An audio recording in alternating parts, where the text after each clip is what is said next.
அனைவருக்கும் அன்பு வணக்கம். மனிதர்களுடைய குணங்களில் இரண்டு முக்கியமானவை.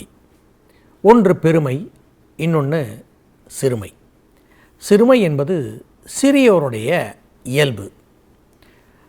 உயர்ந்த சிந்தனைகள் இல்லாது தாழ்ந்த குணம், அதை நாம் சிறுமை என்று சொல்வோம். இந்த சிறுமை குணம் நம்மிடம் இருக்குமேயானால் அதனால் என்னெல்லாம் ஏற்படும் என்று வள்ளுவர் சிந்தித்திருக்கிறார்.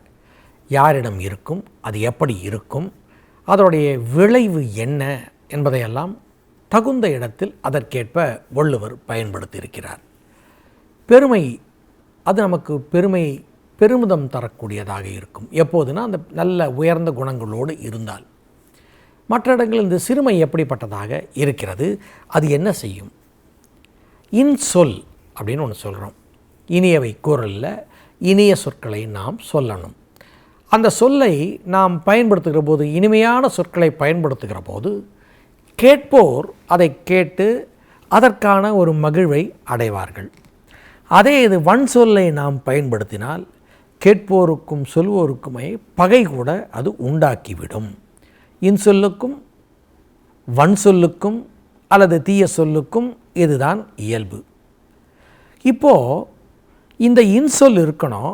அந்த இன்சொல் எப்படிப்பட்டதாக இருக்கணும்னா, அதில் எந்த விதமான கீழ்த்தரமான குணங்கள், கீழ்த்தரமான தன்மை எதுவும் இல்லாததாக இருக்கணும். அதனால் அவர் சொல்லுவார், சிறுமையுள் நீங்கிய இன்சொல்.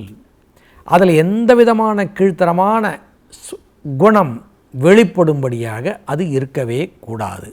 உயர்ந்த நல்ல சொற்களாக இருக்கணும். பாலாக கூட இருக்கலாம். ஆனால் ஒரு சொட்டு நஞ்சு சேர்ந்துடுச்சுன்னா அது எப்படியெல்லாம் அது கெடுத்துடும். அது ஒரு அதுவே பாலே நஞ்சாக மாறிவிடும். அதுபோலத்தான் இன்சொல்லாக இருக்கலாம். அதில் எந்த விதமான சிறுமை குணமும் அதுக்குள்ளே இருக்கக்கூடாது. சிறுமையுள் நீங்கிய இன்சொல் அது இருந்தால் என்ன? மறுமையும் இம்மையும் இன்பம் தரும். அடுத்த பிறவியில் கூட அது நமக்கு இன்பத்தை தரக்கூடியதாக இருக்கும். அடுத்த பிறவி மட்டுமா, இந்த பிறவியிலும் அது கண்டிப்பாக கிடைக்கும். ஏன்னா மறுமை என்று சொல்கிற போது வள்ளுவருக்கு அடுத்த பிறவி என்கிற ஒன்றில் நம்பிக்கை உண்டு. அவர் அடுத்த பிறவியில் கூட அது இன்பத்தை தரக்கூடியதாக இருக்கும் என்கிறார். ஆக அந்த சொல் இன்சொல்லாக இருக்க வேண்டும். எந்த விதமான சிறுமையும் கலக்காததாக, தூயதாக இருக்க வேண்டும் என்று அவர் சொல்கிறார். சொல்லுவோமே, சொல்லி பழகுவோமே, இனிய சொற்களை சொல்லி பழகுவோம். அதில் சிறுமை குணம் இல்லாததாக இருக்கட்டுமே. சிறுமையுள் நீங்கிய இன்சொல் மறுமையும் இம்மையும் இன்பம் தரும். இந்த சிறுமை குணம் இல்லாது இருத்தல் சிறந்ததுன்னு பல இடங்களில் சொல்கின்ற வள்ளுவர் குறிப்பாக செல்வருக்கும் சேர்த்தே அவர் சொல்வார். அவர் சொல்கிறாரு, செல்வம் சேர்ந்துட்டால் சிலர்கிட்ட செருக்கு அப்படின்னு சொல்லக்கூடிய அந்த ஆணவமோ அந்த திமிர்த்தனமோ ஏதோ ஒன்று சேர்ந்துடும். அந்த செல்வம் சேருகிற போது அந்த குணம் வந்துவிடக்கூடாது. வந்துடுச்சுன்னா அது அவர்களுக்கு உயர்ந்த புகழை அது நல்காது. அதனால் அவர் சொல்லுவார், கல்வி கற்றவர்கள், மிகுதியாக கற்றவர்கள் சிலரிடம் கூட அந்த செருக்கு உண்டு. வித்யா கர்வம் என்று அது சொல்வார்கள். இது செல்வத்தினால் வருகிற அந்த செருக்கு. செருக்கும் சினமும் சிறுமையும் இல்லார் பெருக்கம் பெருமிதம் நேர்த்து. எல்லாருடைய செல்வத்துக்கும் மரியாதை இல்லை. அந்த செல்வத்தை கொண்டிருப்பவரிடம் இருக்கின்ற குணத்தை பொறுத்துத்தான் அவர் வைத்திருக்கிற செல்வத்துக்கும் மதிப்பு உண்டு என்கிறார். செல்வத்தை கொண்டிருக்கிறார் ஒருவர், பெரிய அளவில் செல்வமே இருக்கட்டும். ஆனால் அவரிடம் அது எந்த விதமான செருக்கும் இல்லை, இயல்பாகத்தான் இருக்கிறார். அந்த பணக்காரத்தனத்தை அவர் எங்கேயும் வெளிப்படுத்தலை. நான் யார் தெரியுமா அப்படின்னு தன்னுடைய செல்வாக்கை அவர் காட்ட விரும்பலை. அப்படி எந்த விதமான செருக்கும் இல்லாமல் பண்புடையவராக இருந்தால் அந்த செல்வம்க்கு ஒரு மதிப்பு கிடைக்கும். அப்போ செல்வத்துக்கு, அவர் வைத்திருக்கிற அந்த செல்வத்துக்கே எப்போது ஒரு மதிப்பு வரும்னா, 3 விஷயங்கள் அந்த அந்த செல்வத்தை கொண்டிருப்பவரிடம் இருக்கக்கூடாது. செருக்கு இருக்கக்கூடாது, சினம் சினம்ங்கிறது நம்மிடம் இருக்கக்கூடிய ஒரு கொடிய குணங்களில் ஒன்று. அது சினத்தை பொருள் அது ஒரு மிகப்பெரிய ஆயுதம் போல நினச்சிக்கிட்டு எவனாக கொண்டு இருந்தாலே அது அவனுக்கே தீமையை தரக்கூடியதாக அது இருக்கும். சினம் என்னும் சேர்ந்தாரை கொல்லி என்பார் வள்ளுவர் வேறொரு இடத்தில். அதனால் அந்த சினம்ங்கிற அந்த குணம் இருக்கக்கூடாது. இது சட்டுன்னு தன்னுடைய அந்த செருக்கினாலே ஏற்படுகிற ஒரு குணமாக அது மாறிவிடும்.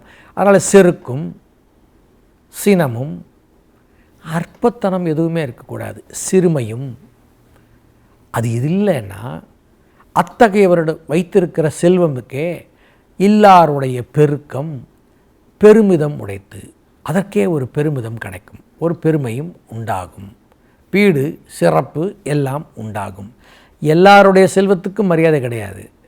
செருக்கும் சினமும் சிறுமையும் இல்லாது இருந்தால்தான் அந்த செல்வந்தனுக்கு மட்டும் இல்லை, அவன் கொண்டிருக்கிற செல்வத்துக்கே ஒரு மதிப்பு இருக்கும். வள்ளுவர் சொல்கிறார், செருக்கும் சினமும் சிறுமையும் இல்லார் பெருக்கம் பெருமிதம் நீர்த்து என்கிறார். இன்னொரு இடத்துல சொல்கிறாரு, இந்த உயர்ந்த குணம் அது சான்றோருக்கு வேண்டியது. சான்றோர்கள் உயர்ந்த குணத்தோடு தான் இருப்பார்கள். அவர்கள் எப்போதும் அவர்கள் பழகுகிற கூட்டம் கூட உயர்ந்த கூட்டமாக இருக்க வேண்டும், நற்குணங்களை கொண்டவர்களுடைய கூட்டமாக இருக்க வேண்டும் என்று அந்த கூட்டத்தோடு மட்டுமே தான் பழகுவார்கள். யாரெல்லாம் அத்தகைய சான்றோரோடு பழகுகிறார்களோ அவர்களும் அந்த சான்றோரோட உயர்ந்த குணங்களை பெற்றுக்கொள்வார்கள். ஆனால் இந்த சான்றோருக்கு எதிர்ப்பக்கமாக இருப்பவர்கள் சிறிய சிறிய அற்பத்தனமான குணங்களை கொண்டவர்களாக இருப்பார்கள். அவர்களை சிற்றினம் என்று சொல்வார்கள். எல்லா விதமான கெட்ட குணங்களும் சேர்ந்த ஒரு இனம்னே அந்த சிற்றினம்தான். அந்த சிற்றினத்தை பார்த்தாலே பெரியோர்கள் சான்றோர்கள் அஞ்சுவார்கள்.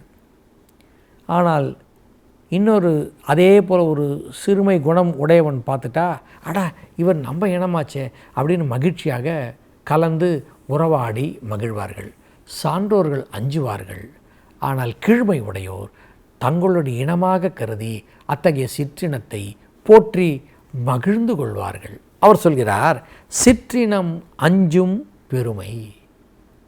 சிற்றினத்தாரை கண்டு பெருமை உடையவர்கள் உயர்ந்த குணமுடைய சான்றோர்கள் அஞ்சுவார்கள். ஐயோ அவர்களோடு நாம் சேரக்கூடாதே என்று எச்சரிக்கையாக நடந்து கொள்வார்கள்.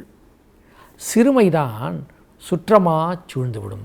ஆனால் இது நம்ம சுற்றத்தாராச்சே நம்ம இனமாச்சே என்று சொல்லி அப்படியே போய் கலந்து உறவாடி மகிழ்வார்கள். ஆக நாம் யாருடன் சேரப்போகிறோம் அப்படிங்கிறத பொறுத்து நம்முடைய வாழ்க்கையை அமைத்து கொள்ள முடியும். இப்போது ஒரு கல் ஒன்று இருக்குது. அதுக்கு இன்றைக்கி அந்த பொற்கொல்லர்கள் வைத்திருப்பார்கள். நகை கடைகள் எல்லாம் பார்க்கலாம். அப்படியே தங்கம் உண்மையான தங்கமா இல்லையான்றதுக்கு உரசி பார்ப்பார்கள். வள்ளுவர் காலத்தில் இன்றைக்கி அதை நம்ம உரைகள்னு சொல்கிறோம். வள்ளுவர் காலத்தில் அது கட்டளை கல் என்று சொல்வார்கள். அந்த கட்டளை கல் அதில் யாரெல்லாம் அந்த பொருளை உரசி பார்க்குறாங்களோ அதோட தூய்மைத்தன்மையை அது காட்டிவிடும். வள்ளுவர் சொல்கிறாரு, இந்த கட்டளை கல்லை ஒரு எடுத்துக்காட்டாக சொல்கிறார். நாம் எப்படி நடந்துக்கிறோமோ அதுதான் அதோடைய விளைவாக இருக்கும். பெருமைக்கும் ஏனை சிறுமைக்கும், ஒரு பக்கம் பெருமை இருக்குது, இன்னொரு பக்கம் சிறுமை இருக்கும். பெருமைக்கும் ஏனை சிறுமைக்கும் தம் தம் கருமமே, அவர் செய்கின்ற செயல்களே உலகோர் காணும்படியாக இருக்கும். இவன் எப்படி நடந்துக்கிறான்னு தம் தம் கருமமே கட்டளை கல்லாகவே இருக்கும். அவங்க செயலே போகிறோம் உரசி காட்டிடுது. இவர் பெருமை உடையவரா சிறுமை உடையவரா என்று காட்டிவிடும். நம்முடைய செயல் காட்டிவிடும். அப்போது நம்மளுடைய குணத்தை தான் நம்ம மாற்றுக்கணும். உயர்ந்த குணமாக இருந்தால் நம்முடைய செயல்கள் உயர்ந்ததாக இருக்கும். இல்லையா சிறுமை குணம் உடையவர்களாக இருக்கிறோமா, அப்போ நம்மளுடைய செயலை அது காட்டிவிடும். அடுத்தது காட்டும் பளிங்கு போல் இந்த கட்டளைகள் உரசி காட்டிவிடும். நம்முடைய செயல்கள் வச்சு நாம் உரசுகிறோம், நம்முடைய நடத்தை அதன் மூலமாக வெளிப்படும் என்கிறார். அதே போல் படையை பற்றி சொல்கிற போது எல்லா நாட்டுக்குமே படை உண்டு. இந்த படைக்காகத்தான் நிறைய செலவு செய்வார்கள். படை கருவிகளை வாங்குவதற்கு எல்லா நாடுகளுமே பெரிய அளவில் தங்களுடைய மொத்த ஆண்டு வருமானத்தில் ஒரு பெரிய அளவில் ஒரு குறிப்பிட்ட சதவீதம் அந்தந்த நாடு படை கருவிகளை வாங்குவதற்கும் படை வீரர்களுக்காகவும் செலவு செய்வார்கள். இந்த செலவு சரியான அளவில் செய்ய வேண்டும். அது அரசர் காலத்திலும் சரி, தற்காலத்திலும் சரி அவர்கள் செய்து கொண்டிருப்பார்கள். படை வீரர்களுக்கு ஊக்கம் ஒரு காலத்திலும் குறையக்கூடாது. அவர்கள் ஊக்கம் குறைந்தால் தோல்வியை அள்ளி கொண்டு வந்து நம்மிடம் சமர்ப்பித்து விடுவார்கள். அதனால் படை வீரர்களை பாதுகாக்குவது நம்முடைய கடமை. இந்த அரசன், நாட்டை ஆள்கிற அரசனுடைய கடமைகள் ஒன்று. நாட்டை ஆள்கின்ற அரசன் மேலே எந்த விதமான வெறுப்பும் படை வீரனுக்கு இருக்கக்கூடாது. சில சமயம் ஏதோ ஒரு மன வருத்தம் படை வீரனுக்கு உண்டாயிடுச்சுன்னா கூட அவன் போரிலே பெரிய ஊக்கத்தை காட்ட மாட்டான், அவன் வெற்றியை கொண்டு வந்து தரமாட்டான். அதனால் அவனுக்கு அதில் எந்த விதமான வெறுப்போ அரசன் மேலே ஏதேனும் மன வருத்தமோ இருக்கக்கூடாது.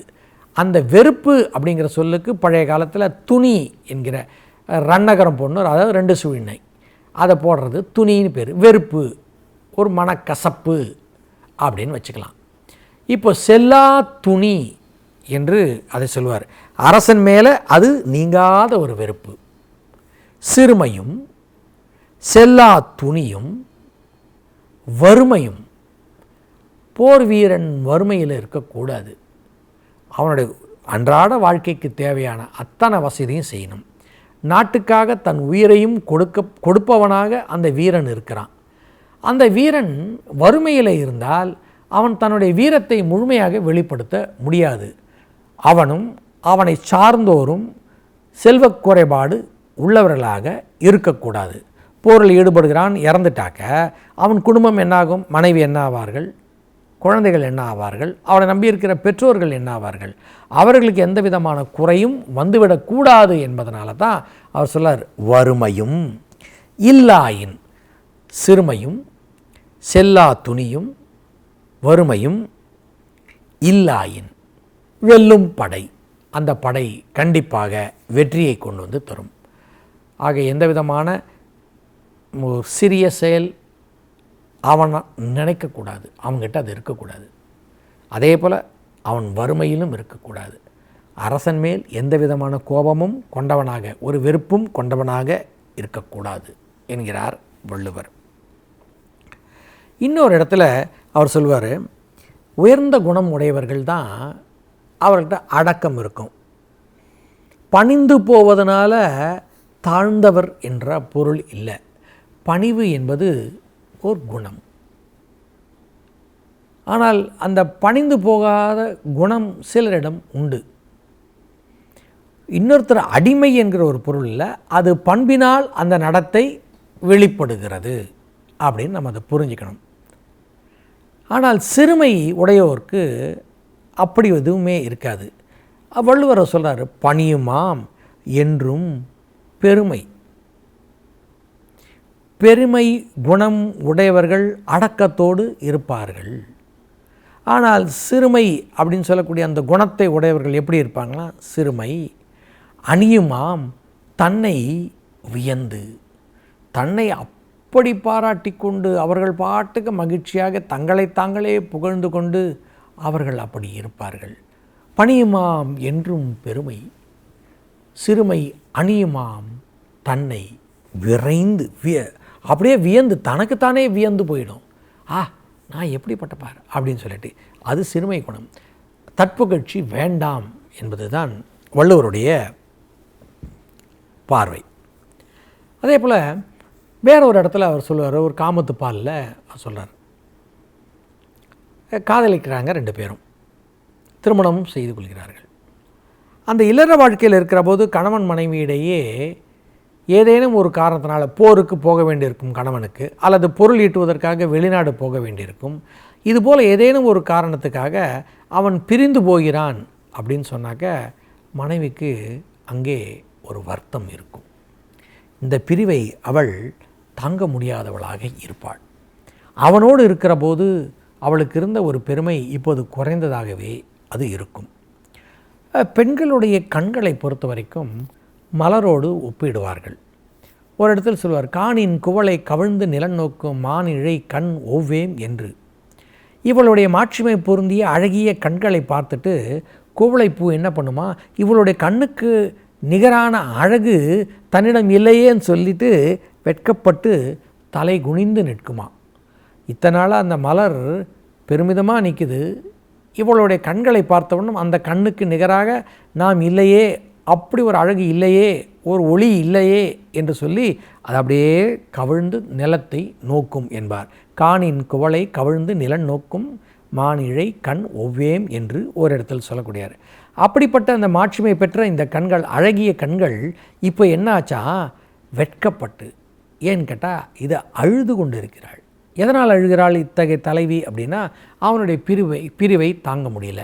எப்படியா, இந்த பிரிவு என்கிற சொல்லக்கூடிய இழிவான செயலை செய்து விட்டான் தலைவன். அதனால் அவர் சொல்கிறாரு, சிறுமை நமக்கு. தலைவி அவர் சொல்கிறா, அவன் இந்த செயலை செய்திருக்கிறான, செய்யக்கூடாத அந்த சிறுமை செயலை செய்கிறான, நமக்கு ஒழிய சென்றார். ரொம்ப தொலைவுக்கு போயிட்டான் தலைவன். இன்னும் திரும்பி வரல. அங்கே போனவன் இன்னும் திரும்பி வருவதற்கு நாளாகும். சிறுமை நமக்கொழிய சென்றார். உள்ளி அவன் செஞ்சதெல்லாம் அவன் நினச்சி பார்க்க அவள் உள்ளத்து கண்ணிலிருந்து கண்ணீர் வழுகிறது. இப்போது அது பொலிவு விழுந்துச்சு. இத்தனை நாளாக மலர் தான் அப்படியே கவிழ்ந்து கிடந்தது, இப்போ இல்லை. இந்த மலர் கவிழ்ந்தது போக இப்போது அழகு குன்றியதுனால இப்போ இவளுடைய கண்கள் தான் ஒளி இழந்து நாணின, வெட்கப்படுது. அப்படின்னு நறுமலர் நாணின கண். எப்படி பாரு, ஒரு அழகான ஒரு உண்மையை சொல்கிறார். மலர் கவிழ்ந்து நிற்கணும், ஆனால் இப்போது அவன் பிரிவினாலே அழுவதனாலே மலரை விட ரொம்ப தாழ்ந்து போயிட்டாமேன்னு சொல்லிட்டு அவள் அழுது கொண்டு இருக்கிறாள். இது சிறுமை என்பது அந்த பிரிவு துன்பத்தை அது சொல்கிறது. இன்னொரு இடத்துல சொல்கிறாரு, சுற்றம் மறைக்கும் பெருமை சிறுமைதான் குற்றமே கூறிவிடும். பெரியவங்க, நம்ம சொந்தக்காரங்க, தெரிஞ்சவங்க, நம்மோடு பழகவர்கள் செய்கிற சின்ன சின்ன குற்றங்கள் அத்தனையும் யாருக்கும் வெளியே சொல்லாமல் அப்படியே இருப்பாங்க. அப்படி இருக்கக்கூடியவர்கள் பெருமையவர்கள். ஆனால் சிறியவர்கள் அப்படி இருக்க மாட்டாங்க. ஊர் முழுக்க போயிட்டு எல்லார்கிட்டையும் போயிட்டு அவர் தூற்றிக்கொண்டு திரிவார்கள் என்கிறார். ஆக நாம் செய்கின்ற இனிய சொற்களாக இருக்கட்டும், பிறரிடம் பழிச்சொற்களை சொல்பவர்களாக இருக்கட்டும், இதெல்லாம் அந்த சிறுமை குணம்தான். பிரிந்து போதல் என்பது தலைவியின் பார்வையிலே அது இருக்குது. இப்படி சிறுமை அப்படின்னு சொல்லக்கூடிய குணங்கள் பல உண்டு. யாரிடம் எப்படி எந்தெந்த சூழல் அது வெளிப்படும் என்பதையெல்லாம் வள்ளுவர் காட்டிச் செல்கிறார். இவர் இந்த சிறுமை என்கிற சொல்லை கொண்டே நாம் எப்படி நம்முடைய வாழ்க்கையை அமைத்து கொள்ள வேண்டும் என்று வழிகாட்டுகிறார் வள்ளுவர். வள்ளுவத்தை சிந்திப்போம், மீண்டும் சந்திப்போம். வணக்கம்.